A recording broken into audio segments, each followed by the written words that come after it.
In this daily drop, I'm going to talk about the one light I'm going to be bringing with me on my trip to Europe and the UK. So let's go. Okay, everybody, shooting this very late at night in the barn because tomorrow at my kid's school, it is commencement and he is graduating and I'm not going to have any time to do a daily drop. So this is an episode I wanted to do before I left, and what I want to talk about is, first and foremost, the original Molus X100 from ZHIYUN. This is a great little light. Is it perfect? Absolutely not. It's a bicolor light. I've been using it for a long time. The battery it came with is absolutely garbage. In fact, it's a well-known issue that this battery is a problem. And with the original X100, it would only power the light, I believe, at 50, maybe 60% output. So you didn't get full output with the battery, and it was not dead on arrival, but it was pretty close. So even though this light is still used by me, it has some issues.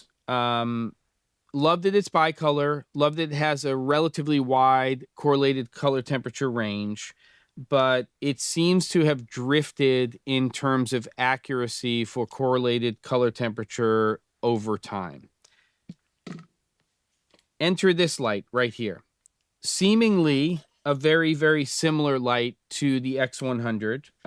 Slightly different, but not really. It's the same form factor. This is the Cam Mackie version of the X100. And what are the big differences? Well, first and foremost, this is an RGB, I believe, WW light. So you get a wider correlated color temperature range. You get full color out of the light. And this is a big one, it has plus minus green. So I believe that over time that the drift that you could experience with something like the original X100 is going to be less of an issue. Also, at least from my initial tests, no problems with the battery.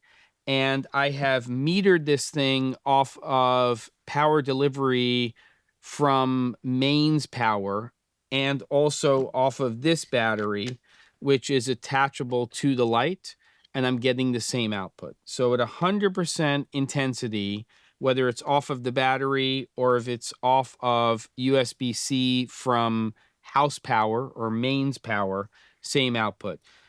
Little Fresnel lens attachments, magnetic barn doors. There's a lot of upgrades to this, and this is, as I said before, the one light that I'm going to be bringing with me on my trip to Europe and the UK. Getting it was not the easiest thing. Customer service from this company, I'm still waiting for the spotlight attachment. It was supposed to be shipped with this originally. I ordered it originally for a job and it didn't arrive on time, so I didn't get to use it. But I would say all in all, it's a big upgrade from the original X100, and the flexibility I can get from this light, along with, I'm probably going to bring a 4x4 magic cloth, is going to give me, I think, what I need for this particular trip. So I'll put a link to the light in the description. I'll put the one on B&H and I guess on Amazon. X100 Cam Mackie edition, RGB WW. It's full color unit, plus minus green. I think it's going to work out. Don't forget to. And I'll see you on the next episode of The Daily Drop.